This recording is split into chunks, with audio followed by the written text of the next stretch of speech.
تعلیم و تدریس دنیا کے تمام مذاہب میں ایک مقدس شعبہ سمجھا جاتا ہے،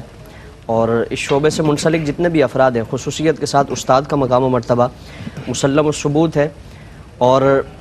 حصول علم کے جو ذرائع ہیں اس میں سے استاد ایک بڑا ذریعہ ہے، بہترین ذریعہ ہے، صحیح، اور اس کے بغیر علم کا حصول یہ ناممکن ہے، اللہ یہ کہ اللہ رب العالمین کسی کو علم لدنی عطا فرمائے، خاص اپنی طرف سے اس کے لیے نوازش اور عنایات کا سلسلہ ہو۔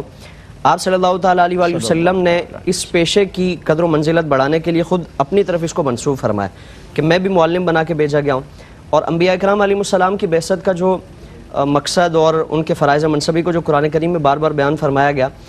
ان میں ایک چیز کو بنیادی طور پر تمام انبیاء سے منسوب فرمایا گیا کہ وہ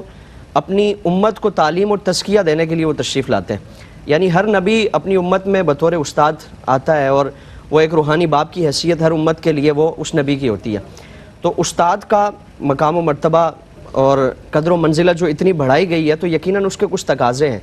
اور جب تک ان تقاضوں کو پورا نہ کیا جائے تو علم کی جو تاثیر ہے، جو روحانیت ہے، جو اس کے فوائد و ثمرات ہیں،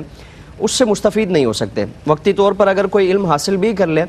اگر وہ ادب سے خالی ہے تو پھر اس کا کوئی فائدہ نہیں ہے، نہ دنیاوی طور پر دیر پا اس کا کوئی فائدہ ہوگا، اور نہ اخروی طور پر ہم اس کا کوئی فائدہ حاصل کر سکتے ہیں۔ سب سے پہلے جو استاد کا مقام و مرتبہ اور استاد کی قدر و منزلت کے حوالے سے پیش نظر جو چیز رہنی چاہیے کہ استاد کا ادب وہ ہمیشہ سب چیزوں سے زیادہ اس کو فوقیت حاصل ہو۔ بالکل آپ صلی اللہ علیہ وسلم کی حدیث مبارکہ بھی ہے نا کہ من لم یرحم صغیرنا ولم یوقر کبیرنا فلیس منا، کہ جو ہمارے بڑوں کی تعظیم و توقیر نہیں کرتا، ہمارے بچوں پر شفقت نہیں کرتا، تو فرمایا کہ وہ ہم میں سے نہیں ہے۔ استاد وہ اکثر و بیشتر عمر میں بھی بڑے ہوتے ہیں، اگر عمر میں بڑے نہ ہوں تو کم از کم علم میں، مقام و مرتبے میں اور قدر و منزلت میں وہ ہم سے بڑے ہی ہوتے ہیں۔ تو اس لیے ان کی عزت کی جائے، ان کی تعظیم و تکریم کی جائے، اور کوئی بھی چاہے ان کی موجودگی میں ہو یا غیر موجودگی میں، یعنی استاد کے سامنے موجود ہے، آج ہمارے ہاں یہ ہے کہ استاد کے سامنے چلو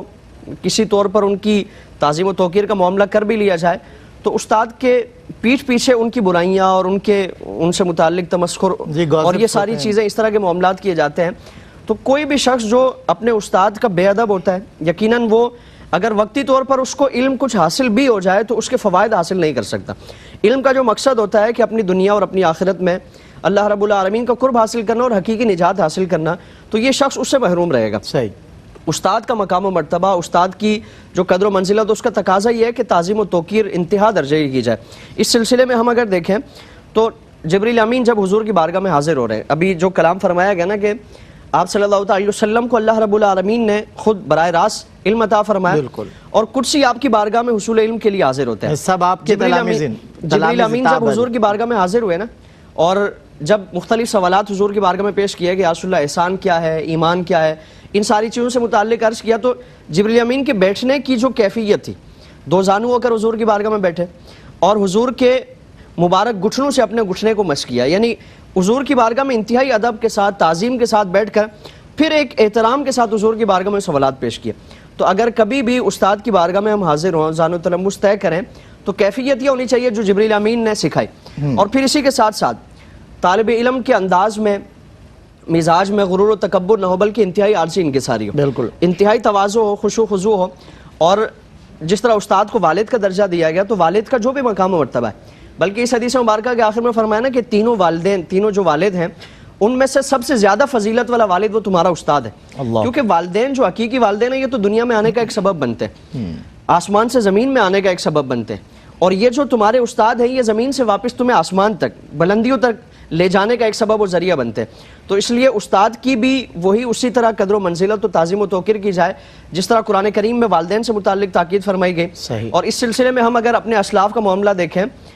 حضرت عبداللہ ابن عباس حضور کے چچا زاد بھائی ہیں، حضور کے خاندان میں سے ہیں، اور حضرت زید بن ثابت آپ کے استاد ہیں، لیکن آپ کا معاملہ یہ ہے کہ ایک مرتبہ جنازے میں جب حضرت زید حاضر ہوئے، جب واپس جانے لگے تو حضرت عبداللہ ابن عباس آگے بڑھ کر آپ کی جو سواری ہے اس کی رسی پکڑ لیتے ہیں، اور حضرت زید بن ثابت نے فرمایا کہ آپ کیا کر رہے ہیں، آپ تو حضور کے پاکیزہ خاندان میں سے، جبکہ سینئرٹی بھی ہے سب کچھ۔ آپ عرض کیا کہ ہمیں حکم یہی فرمایا گیا کہ ہم اپنے استاد کا، اپنے علماء کی تعظیم و توقیر کریں۔ یہ سنا تو حضرت زید بن ثابت بھی سواری سے اتر آئے اور حضرت عبداللہ ابن عباس کے ہاتھوں کو بوسہ دیا۔ آپ نے پوچھا کہ یہ آپ نے کیا کیا، تو فرمایا کہ ہمیں بھی یہی حکم دیا گیا۔ تو استاد کی تعظیم و توقیر